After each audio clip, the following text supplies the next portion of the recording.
छूट दे दी जाए, छूट दे दी जाए हमारे जवानों को। 10 सिर नहीं, एक के बदले 100 सिर लिया करके पटक देंगे भारत में। छूट मिलना चाहिए हमारे जवानों को, वो छूट नहीं है। जब तक छूट नहीं आएगी तब तक ये नरसंहार चलता रहेगा, जारी रहेगा। और जब तक कि हमारे जवानों को छूट नहीं मिलेगी, उस छूट की अपेक्षा की जाती है। आखिर में कहती थी कि एक एक कतरे को मैं बहा दूंगी इस देश के लिए, मरते दम उसने दिया। और उसी दिन उसने अंतिम सांस लिया था। तो उस कैटेगरी का कोई प्रधानमंत्री पैदा हो तभी मैं मानूंगा। अभी मुझे ऐसा कोई दिखाई नहीं दे रहा है। प्रधानमंत्री जी कैसे देंगे, किस दर्द से देंगे? लोग भाजपा ही कहते हैं कि मोदी जी के परिवार में कोई चाय बेचता है, तो कोई पकौड़ा बेचता है, तो कोई छोटी सी मिल चलाता है, कोई कुछ करता है। हमारे माननीय मोदी जी कई करोड़ों का केवल कपड़ा धारण करते हैं। माननीय मोदी जी कह रहे थे कि एक के बदले 10 सिर काट के लाएंगे जी। तो ये कब दूसरे की सरकार में कर रहे थे जी?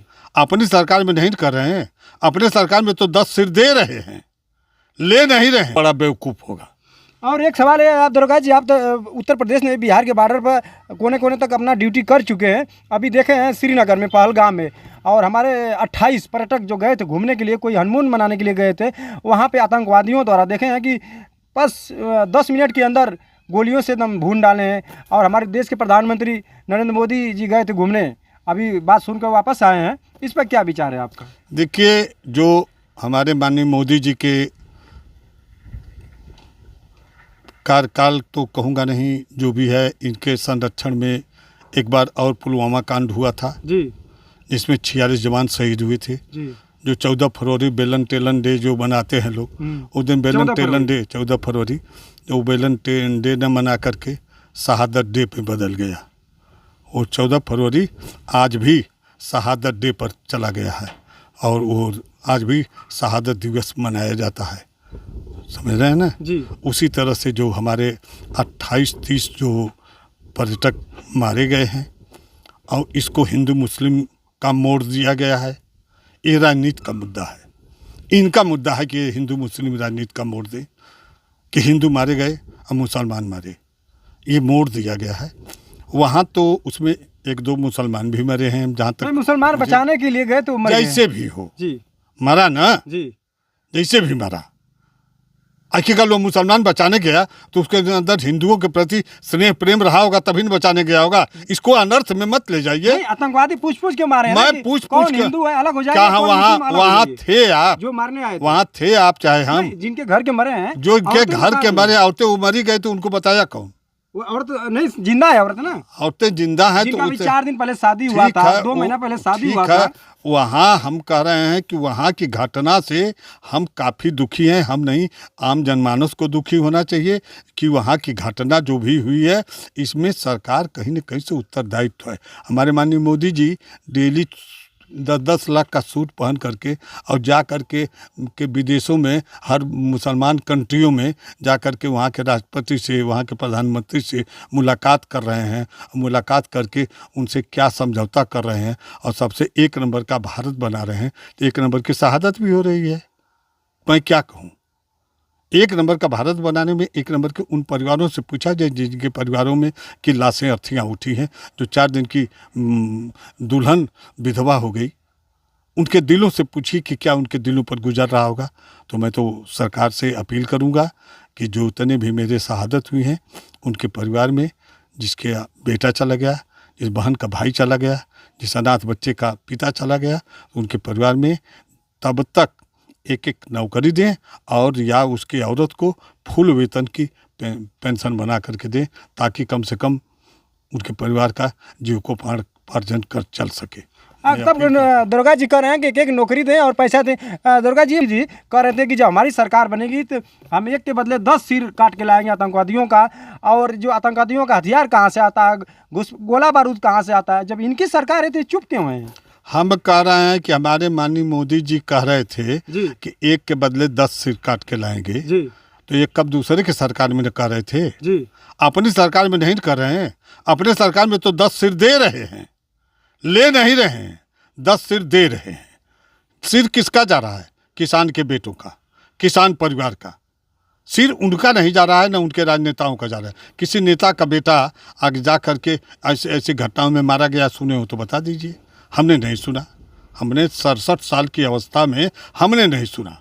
तो अब बताइए कि ये जो कर रहे हैं, और हमारे माननीय मोदी जी कहते हैं कि मैं 10 सिर लाऊंगा, तो अवसर तो मिल रहा है 10 का। हम तो अपेक्षा करेंगे कि वो एक के बदले एक ही सिर लेके चले आएँ, गिनती बराबर की लेके चले आएँ, तभी मैं इनको बहादुर प्रधानमंत्री में गिनूंगा। नहीं तो अब क्या कहूँ, मैं प्रधानमंत्री जी हैं, अब उनको तो मैं कुछ उनके ऊपर आरोप प्रत्यारोप लगा नहीं सकता, लेकिन मैं जिन किसान परिवार का बेटा परिवार चला गया है, उन परिवार की सहानुभूतियाँ हमारे प्रधानमंत्री जी कैसे देंगे, किस दर्द से देंगे। लोग भाजपा ही कहते हैं कि मोदी जी के परिवार में कोई चाय बेचता है, तो कोई पकौड़ा बेचता है, तो कोई छोटी सी मिल चलाता है, कोई कुछ करता है। हमारे माननीय मोदी जी कई करोड़ों का केवल कपड़ा धारण करते हैं। हमारे उनके अमित शाह जी का एक बार आया था कि उनका कलम कम से कम कई लाख की थी, घड़ी कई लाख की पहनती थी। ये लोग केवल इसके लिए हैं। नेता लोग केवल कल घड़ी पहनेंगे, करोड़ों की गाड़ी पे घूमेंगे, और हमारे देश के जवान बलिदान होंगे, ये बंद नहीं होगा। उनके परिश्रम का पैसा भी नहीं मिलेगा। हमारे जवानों का तो, सारे जवानों की लगभग एक मिलिट्री का कुछ कोर बचा है, 2-3 ठो छोड़ करके सारे लोगों की पेंशन भी समाप्त कर दी गई, और कर्मचारियों की पेंशन 2% बढ़ी है, और इनकी पेंशन दूना कर दी गई है। इनकी महंगाई दूना हुई। अगर ये 50% पाते थे तो उसको 100% महंगाई कर दी गई, और कर्मचारियों की 2%। हमारे कर्मचारियों को अपने परिश्रम का पैसा भी नहीं देते हैं। ये लोग अपने में परेशान हैं, अपनी सेवा में परेशान हैं, अपने धन लोभ में परेशान हैं। केवल आए दिन छोटे कर्मचारियों को प्रताड़ित किया जा रहा है।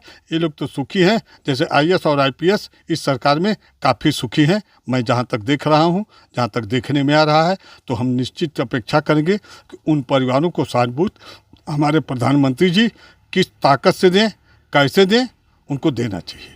अभी फिलहाल में सिंधु नदी का पानी रोक दिए हैं भारत के, क्या इससे पाकिस्तान पे बुरा असर पड़ेगा? आतंकवादी आएंगे कि बंद हो जाएगा? इससे कुछ नहीं होगा।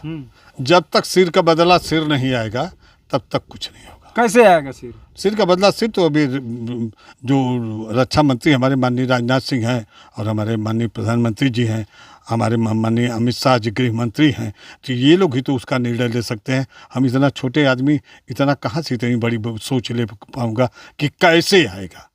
छूट दे दी जाए, छूट दे दी जाए हमारे जवानों को। 10 सिर नहीं, एक के बदले 100 सिर लिया करके पटक देंगे भारत में। छूट मिलना चाहिए हमारे जवानों को, वो छूट नहीं है। जब तक छूट नहीं आएगी, तब तक ये नरसंहार चलता रहेगा, जारी रहेगा। और जब तक कि हमारे जवानों को छूट नहीं मिलेगी, उस छूट की अपेक्षा की जाती है। आखिर में जब जब चुनाव आता है, तभी तभी हमला कैसे होता है? इसलिए हमला होता है कि वोट की राजनीति होगी।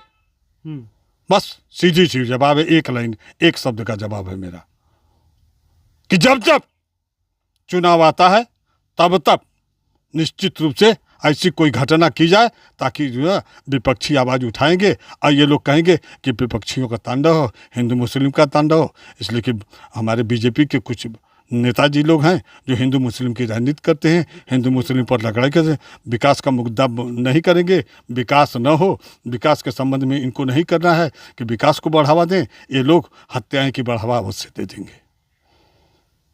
आखिरी में देखिए दोस्तों, बता रहे हैं दरोगा जी कि जब जब विकास का मुद्दा रुक जाता है, तो जब जब चुनाव आता है, तो ये लोग हमला हो जाता है, कहीं उड़ी कांड हो जाता है, कहीं पहलगाम में हो जाता है। हमारे देश के जवान जितने भी हैं सुरक्षित नहीं है बॉर्डर पे। अभी एक जवान फिलहाल में पाकिस्तान में पकड़ा गया, उसको छोड़ नहीं रहे हैं। उसको छोड़ेगी क्यों? वो जानते हैं हमारे माननीय प्रधानमंत्री जी जा करके जब हर देशों के राष्ट्रपति और प्रधानमंत्री से मुलाकात करके हाथ मिला रहे हैं, तो ऐसा कैसे हुआ? हम तो यही नहीं सोच पा रहे हैं। आए दिन बीजेपी के लोग दिखाते हैं कि प्रधानमंत्री जी इस देश के प्रधानमंत्री से मिले, इस देश के प्रधानमंत्री से मिले, इसमें अदर कंट्रियों में जहाँ के मुस्लिम राष्ट्रपति और मुस्लिम प्रधानमंत्री हैं। तो कैसे हुआ? जब तक मेरे देश को, जवानों को छूट नहीं मिलेगी। मेरे जवान, मैं ये मत सोचिए कि मेरे जवान में मैं ब्रिगेडियर तक की बात कर रहा हूँ जो हमारे देश के हैं, उनकी तक बात कर रहा हूँ कि अगर इनको छूट दे दी जाए, देखिए यही ब्रिगेडियर, यही आईजी, डीजी, एडीजी, डीजी, यही कैसे नौकरी करेंगे, ये देश संभल जाएगा। निश्चित रूप से मैं दावा देता हूँ कि अपराध और उग्रवादी का ख़त्म, समाप्त होना गारंटी है। बीजेपी के लोग कहते हैं कि 370 की धारा हमने हटवा दी, कश्मीर में जहां मर्जी घूमिए। क्या हटी है? क्या उससे हुआ है? उससे कुछ हुआ है? जिस दिन नंगी करके बहन बेटियों को मारा गया उस दिन नहीं हटवा रहे थे? अभी भी उसी तरह के जी रहे हैं। वहां के लोग कहते हैं कि हमको 1% भी वरीयता नहीं है। ये कागजी बात हमसे मत कीजिए, हमसे प्रैक्टिकली बात कीजिए, और जहां जहां जो हो रहा है उसको बताइए। ये कागजी बात मत कहिए कि कागजी पेपर चिल्ला दे और मीडिया, उनकी जो गोदी मीडिया, उनकी जो है बिकाऊ मीडिया है, जो हैं, जो आप तो हिम्मत करके इतना क्वेश्चन कर रहे हैं, अपने को निछावर करके कि हमें जेल में भेजा जाएगा तो परवाह नहीं है, और हमसे बुलवा रहे हैं तो हम भी मान लीजिए ये सोच रहे हूँ। लेकिन मैं उन बिकाऊ मीडियाओं से पूछता हूं जो ये मीडिया आज भी दिखा रही हैं कि जात पूछ करके तो ये करके तो वो करके, वहाँ के सत्यता क्या होगी अब ये तो ऊपर वाला जानता है। जो शहीद हो गए वो जानते होंगे। निश्चित रूप से मैं कह रहा हूँ कि ये राजनीतियाँ, ये इस तरह की अगर न हो तो हमारे देश को निश्चित है, नहीं तो देश मेरा फिर कहीं इसी तरह की करवैया रही तो कोई ना कोई देश चढ़ाई करे और मेरा देश फिर से गुलामी का सामना न करे। इतनी हत्याएं हो रही है और हमारे देश के जवान बलिदान पे चढ़ रहे हैं। आज नरेंद्र मोदी जी के बाद प्रधानमंत्री, अगला प्रधानमंत्री किसको देखना चाहते हैं? ये सब बातें इतनी हल्के में आप लेके आए हैं चैनल से। हमारे आपके कुछ तो उम्मीद होगा, हमारे आपके बस की बात है कि प्रधानमंत्री का चयन कर लें। कुछ तो उम्मीद होगा। नहीं, कुछ नहीं, संबंध में कुछ नहीं, कोई आवाज़ नहीं। इसलिए प्रधानमंत्री वही बने जो देश की रक्षा और सुरक्षा कर सके। उसके लिए चौधरी चरण सिंह जैसा कोई व्यक्ति पैदा होना चाहिए, मुलायम जी जैसा कोई व्यक्ति पैदा होना चाहिए, और तो मैं और क्या कहूँ। और इंदिरा गांधी जैसी थी, कहती थी कि एक एक कतरे को मैं बहा दूंगी इस देश के लिए, मरते दम उसने दिया, और उसी दिन उसने अंतिम सांस लिया था। तो उस कैटेगरी का कोई प्रधानमंत्री पैदा हो तभी मैं मानूंगा। अभी मुझे ऐसा कोई दिखाई नहीं दे रहा है, कोई उम्मीद नहीं है। अभी ऐसा मुझे कोई नज़र नहीं आ रहा है कि उस कैटेगरी का कोई हो। उस कैटेगरी का होना बहुत असंभव अभी है। अभी हम नहीं देख पा रहे हैं। कुछ लोग तो कहना में आ रहा है कि योगी आदित्यनाथ अगर हो जाते हैं तो मुस्लिम का रुक जाता वहाँ पे मारकाट। हम ये सब बात देखिए, वो योगी जी को ये बदनाम किया जा रहा है कि मुस्लिम की मारकाट रुक जाएगी। योगी जी के मठ पर 60% के ऊपर मुसलमान दुकानदार हैं। योगी की मठ पर मुसलमान कर्मचारी भी हैं। हम क्यों माने कि योगी जी मुसलमान मुस्लिम विरोधी हैं? हम नहीं मानते हैं। हम उनके कार्यक्षेत्र में नौकरी भी की है, हम देखे भी हैं। तो इस तरह योगी जी के ऊपर जो ये लोग बदनाम कर रहे हैं, योगी जी प्रधानमंत्री के योग्य हैं इसलिए कि वो आदमी के सीने में दम है और ताकत है। कहीं कहीं से अगर आपने क्वेश्चन किया है, मैं इनकार कर दिया तो आपने छेड़ ही दिया। तो एक ऐसा भविष्य में या वर्तमान में ऐसा एक यही व्यक्ति है जो प्रधानमंत्री की कुर्सी अगर दे दी जाए तो हम तो जानते हैं कि निश्चित से उग्रवादियों का समाप्त होना तो तय है, या हमारे देश के ऊपर ताकने में उनको जुर्रत करनी पड़ेगी। ये योगी जी के अंदर कुछ है और रहेगी। देखिए दोस्तों, ये थे पूर्व दरोगा ओम प्रकाश सिंह, और इनका सुझाव कैसा लगा? हमारे देश के जवान जितने भी पर्यटक घूमने गए थे, कुछ लोग हनीमून मनाने गए थे, उन लोगों के प्रति 28 जवान शहीद हो चुके हैं, उनके प्रति सच्ची श्रद्धांजलि है।